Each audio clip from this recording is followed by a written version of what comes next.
Around 717 million years ago, Earth entered a phase so extreme that ice may have swallowed every ocean, locking the planet in a global deep freeze. This is the Snowball-Earth hypothesis, a vision of our planet as a gleaming white orb floating in space, its surface locked in ice from pole to equator. The idea challenges everything we know about climate, life, and survival across deep time. The cryogenian period, spanning roughly 720 to 635 million years ago, hosted two colossal glacial episodes, the Sturtian, lasting from about 717 to 660 million years ago, and the Marinoan, from 650 to 635 million years ago. These were not ordinary ice ages. Evidence suggests glaciers reached tropical latitudes, places that today host rainforests and coral reefs.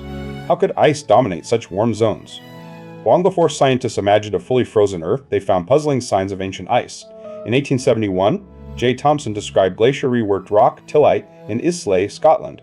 By the 1890s, similar deposits appeared in Australia, India, and northern Norway, where Hans Rüsch reported Rüsch's moraine. These rocks bore the scars of ice, but their meaning remained unclear because the idea of moving continents was still rejected. Douglas Mawson, an Australian geologist and Antarctic explorer, spent decades studying Neoproterozoic rock layers in South Australia. He found thick, widespread glacial sediments and speculated that Earth had once been gripped by global ice. But he assumed continents hadn't moved, so if glaciers were in warm latitudes, the entire planet must have frozen. His model was flawed, but his observations were pivotal. The breakthrough came with plate tectonics. Scientists realized continents drift. Rocks once thought to be in the tropics might have formed near the poles. But in 1964, W. Brian Harlan challenged this. He used palaeomagnetism to show glacial tillites in Svalbard and Greenland were deposited near the equator. If glaciers reached the tropics, could Earth have truly frozen over? Mikhail Budyko, a Soviet climatologist, modeled Earth's climate in the 1960s. His energy balance model revealed a terrifying feedback: ice reflects sunlight, cooling the planet, which allows more ice to form. Once ice crossed 30 degrees latitude, the albedo feedback could spiral out of control, freezing the entire planet. Budyko called it inevitable, but he believed it never happened. In 1971, Aaron Fager refined the model, showing three stable climate states: warm, frozen, and a transitional slush ball. His work introduced intransitivity. Earth could abruptly jump from warm to snowball state, no gradual shift. One day, sunlight, the next, irreversible plunge into ice. But without a way to escape, the planet would stay frozen forever. Then, in 1992, Joseph Kirschvink coined the term snowball Earth in a short but revolutionary paper. He argued that banded iron formations, layers rich in iron and silica, could only form if oxygen was absent, as during a global freeze. And crucially, he proposed an escape mechanism. Volcanic carbon dioxide, building up over millions of years, would trigger a runaway greenhouse, melting the ice. Franklin Van Houten studied phosphorus and iron deposits in sedimentary rocks and noticed repeating cycles, lake levels rising and falling. These Van Houten cycles mirrored glacial-interglacial shifts. He became an early supporter of Snowball Earth, seeing evidence of planet-wide freezing more than 650 million years ago in the rhythmic layers of ancient lake beds. In 1998, Paul F. Hoffman and colleagues tested Kirschvink's ideas in Namibia. They studied Neoproterozoic rocks and found cap carbonates, distinctive layers of carbonate rock, sitting directly atop glacial deposits.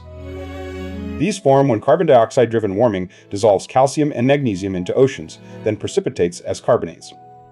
The global extent of these layers supported the Snowball Earth model.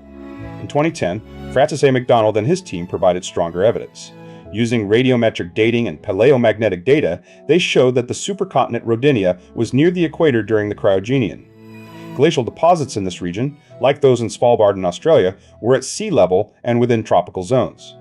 This suggested a truly global Sturtian glaciation. The Snowball Earth hypothesis rests on three pillars: proof of glacial activity, tropical deposition, and global synchrony. But proving all three is difficult. Before the Ediacaran, biostratigraphic markers don't exist. Radiometric dating can be off by 1 million years. Correlating rocks across continents is a challenge. The evidence is fragmentary, scattered across time and space. To identify ancient glaciers, geologists look for telltale signs: drop stones, large rocks dropped into fine marine sediments by melting icebergs; varves, annual layers in lakes near glaciers; glacial striations, scratches carved into bedrock by moving ice; and diamectites, chaotic, poorly sorted sediments, typical of glacial deposits. But these features aren't exclusive to glaciers. Drop stones can be carried by storms or underwater landslides. Varves can form in non-glacial lakes. Striations can result from tectonic movements or mudflows. Diamectites may form from submarine avalanches, so each claim of glacial origin must be scrutinized. The evidence is suggestive but not always conclusive. Palaeomagnetism offers a way to pinpoint where rocks formed.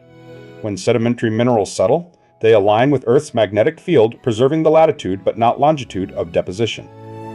Measurements from Neoproterozoic glacial rocks in places like Svalbard and Australia suggest they were within 10 degrees of the equator.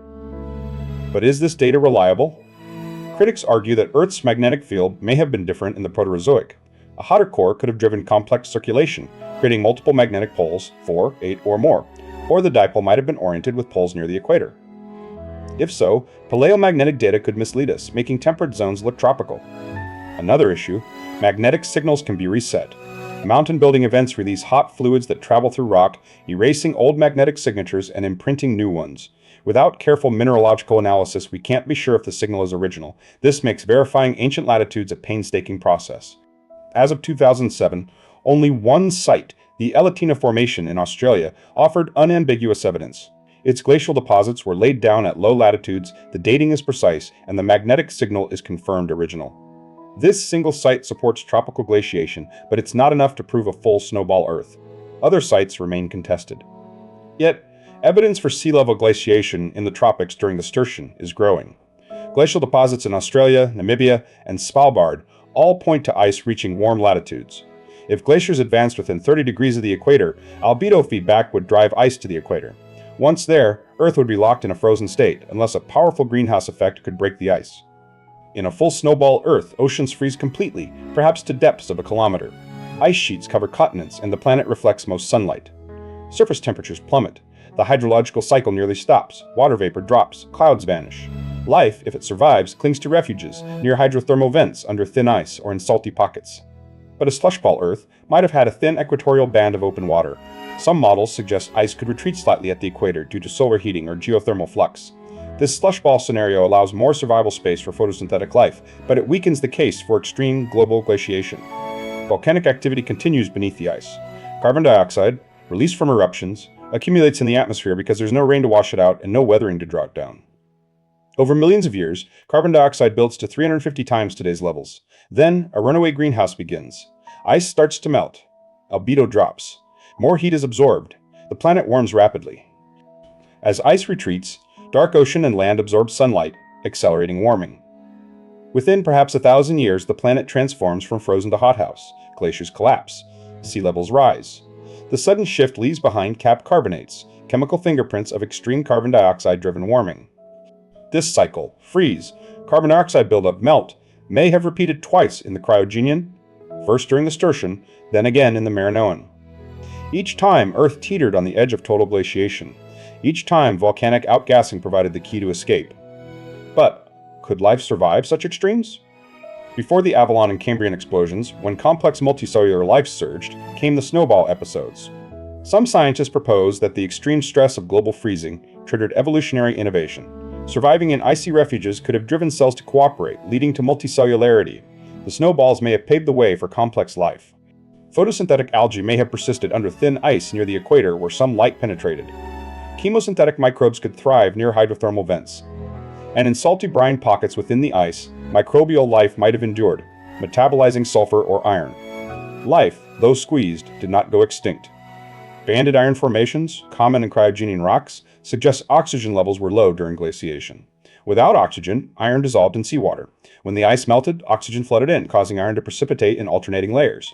These deposits are a chemical echo of the snowball world.